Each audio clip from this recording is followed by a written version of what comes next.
Hey everybody, welcome back to Trinity Dairy. It's Saturday, July 17th. Another hot one today. I think it's supposed to get close to 90. Pretty dry, getting dry here too. I know there's places that are worse, but it's definitely showing here. But anyway, working on today, we got a couple of projects going on. We're up here behind the house.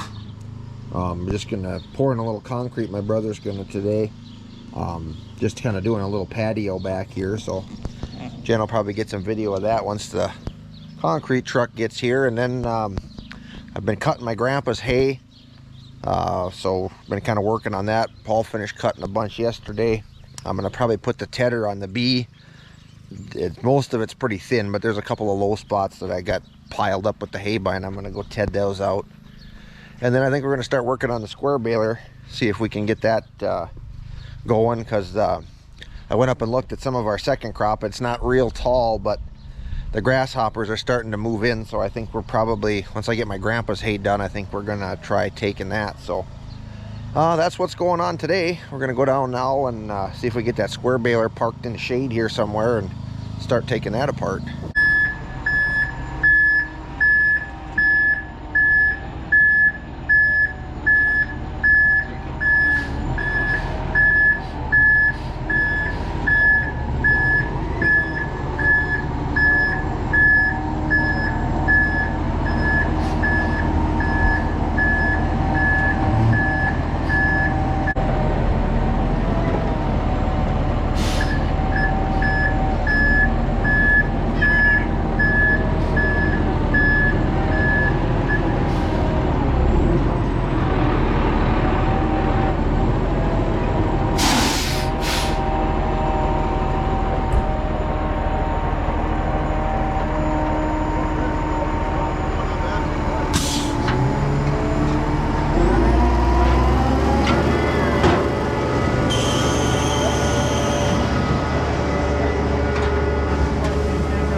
Charles' favorite side.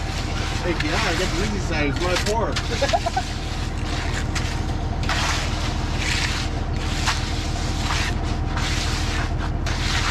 that how that works? Yep. If you did your own pour, then I would do the wrong pour. Okay. I'm gonna hold you to that. Boy, I'm out of breath. Yeah, I've done twice. I've been out a long one, you know.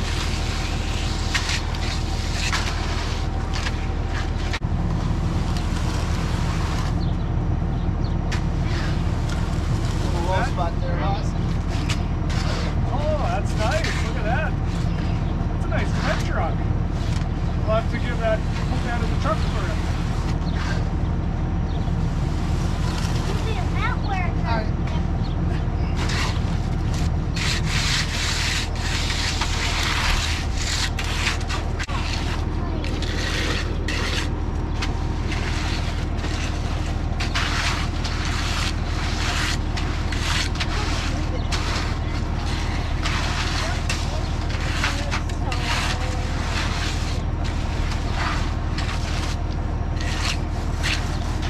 look at him going by himself. One man come down. Here it comes. Oh, There's more.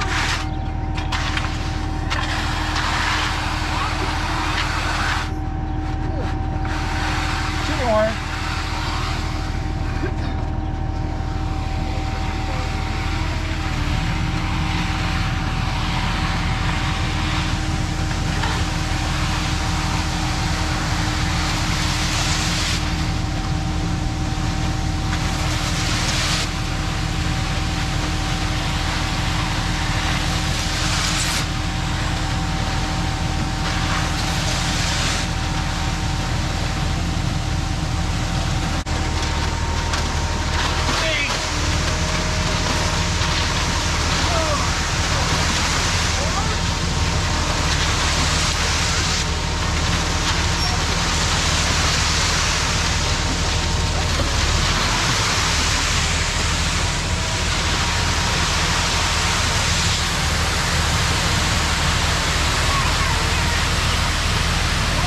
Too much.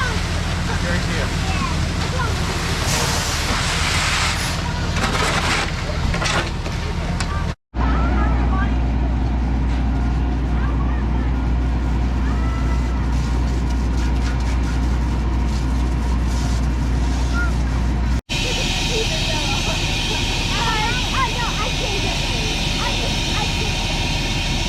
All right, well, we're working on the square baler here now. I got the side that broke, pulled apart, and what happened, you got your arm here that the needles swing on. There's a pin in it that it pivots on, and that broke off back here. So anyway, it actually had happened last fall when they were baling straw over at my dad's place, and the pin came loose because it sheared the shear pin on the flywheel. So they got in here and they kind of welded it together, and it finished that up, and then once we got over here, it broke again. I had kind of actually forgot about it, that they had trouble with it, so I hadn't really looked at it. But anyway, what it's got on this side, it's got this bracket here that bolts to the side of the chamber, and then that pin was in here, and I don't even really know if it was welded. I don't think it was welded very well, if it was just pressed in there. But he had gotten in there as good as he could and welded it last time. But so anyway, I got that out now. So now I'm just trying to get the pin out of here. It's got a gob of weld I got to try to get off of there, or else what I'm going to probably wind up doing is, because I have to do it anyway to put it back together, is on this side I'm going to have to pull this bracket off and drop the whole rack down, so I can get the old pin out of there, get it fixed, and then get it put back in, because there isn't room to slide it through that way. So that's what we're gonna try to do now, is I think get this side apart. It's gonna be, I'm hoping these come off all right. There's these 3 bolts in this flange. The other side, they were a tapered, they got just a tapered head on them, but those had a Torx bit. But for some reason, the bolts on this side are a standard head. So we'll see how that goes. I can get the impact on this side, so I might try just buzzing them off with that. Sometimes that goes a little better for things like that. So anyway, we'll see how that goes. Paul said he put his ratchet on there, and these all came loose without the heads inside turning, so that's promising. So we'll see if we can buzz these off here.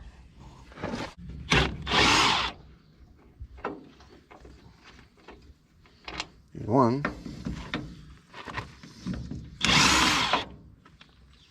That's much nicer than the other side. I thought that was going to be the hard one.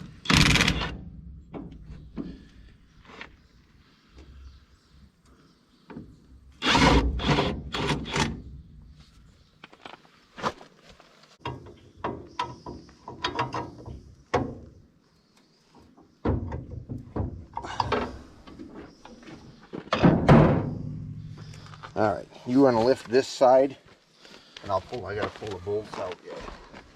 But I got to lift it up. So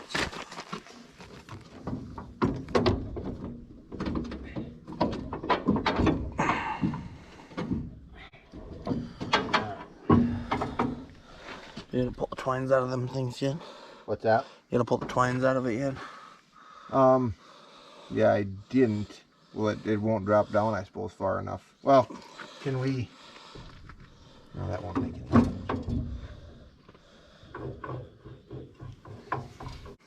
This crossbar. Oh, okay. And we can just drop the needles down. We don't have to pull the twines out. Oh, okay. But I think I need a 1/2 inch. You got 1/2 inch socket? Yeah.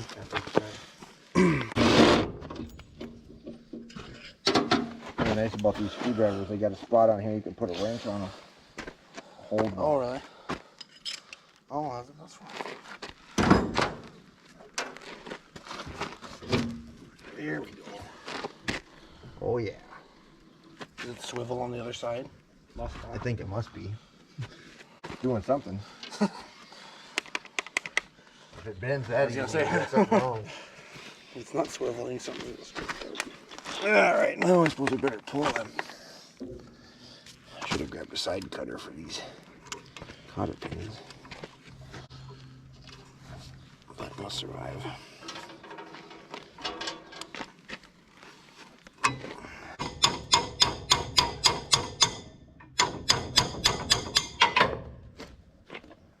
Bingo. But I was almost wondering if I shouldn't try to drill in there and put a grease fitting in there of some sort.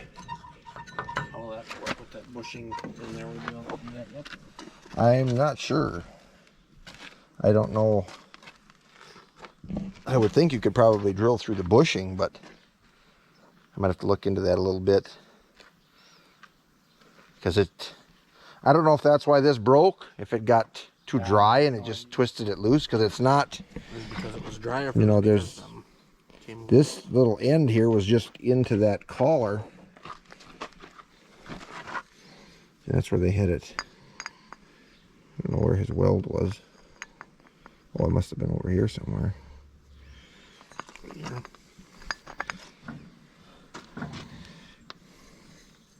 Yeah, so it just sits in there.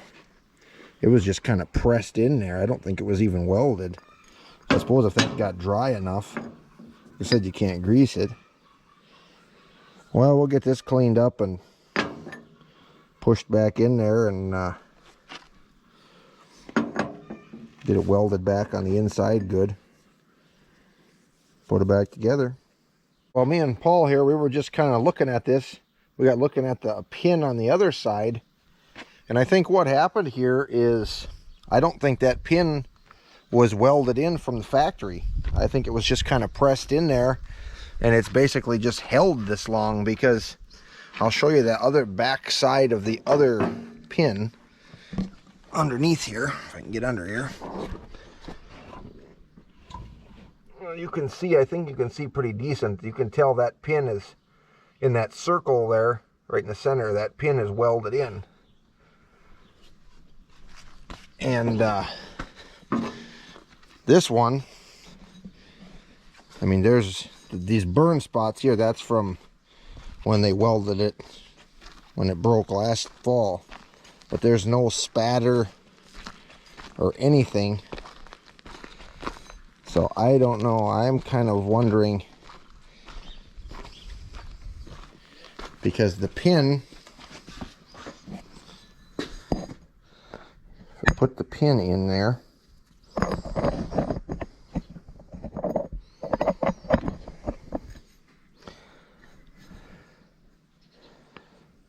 It doesn't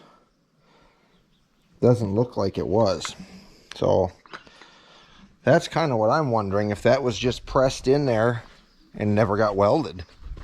I don't know, but we're going to weld it, put it back together, weld it up, and grease it up good and go from there. See how long if it lasted the last 30 years not being welded, it should last another 30 with it welded, I would say. So, but anyway, that's what it looks like to us. All right, well, we're out here at my grandpa's hayfield. I got the tedder hooked on the little B Farmall here. Now this hay is dry. I wouldn't have to ted this. The only reason I'm out here, I'm not tedding the whole field.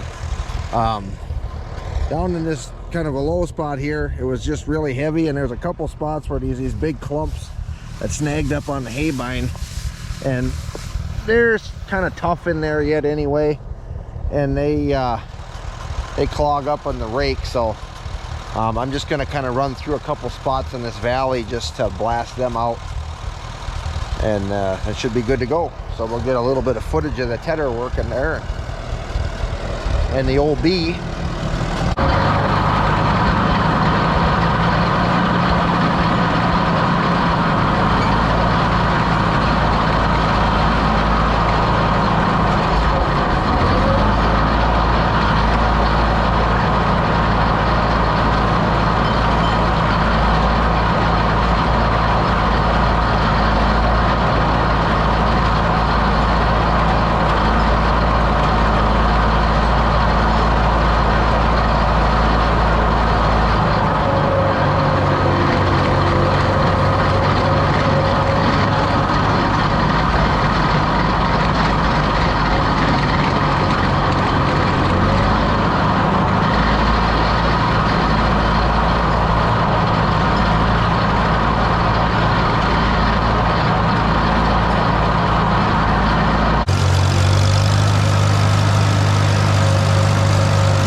Spot over there, but I think it was hot and dry today, so I think even this stuff would have been all right. It's just mainly to get them clumps broke up. So anyway, I'm gonna get this unhooked and then we'll see what's next. Well, we got silage loaded up here again. Got the bunk filled for the milk cows. Got a little bit in here for the dry cows, heifers. So we'll pull that out.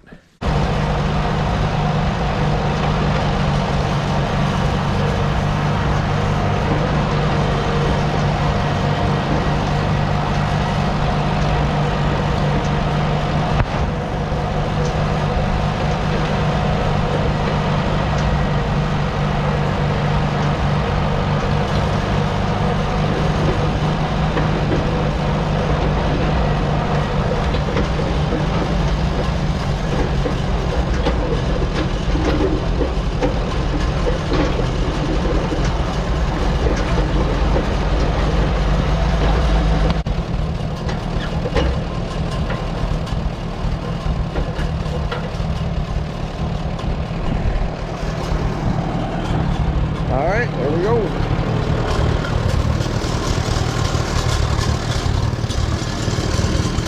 Now I think we're gonna head over. I still got the V Rake over at that neighbor guy's place there where we baled a couple weeks ago, so might run over tonight and get that. So we got that ready for tomorrow. We can do some baling hopefully. I did look at the forecast today. There's I know it's a ways off yet, but Thursday there is a chance of rain, so keep praying that that holds out. here more. By Thursday, with the weather they're talking, between now and then, we're going to need it. But, and a lot of other people. And then I seen some video in Pennsylvania, nasty flooding, so that's not good either. We had that in 2012. We had some really bad flooding here, and that can be just as bad or worse than being dry too. So anyway, we're going to put this away and move on to the next job. 4 nice LED dropper lights, 2x4s. They're probably like $250 a piece. I got those.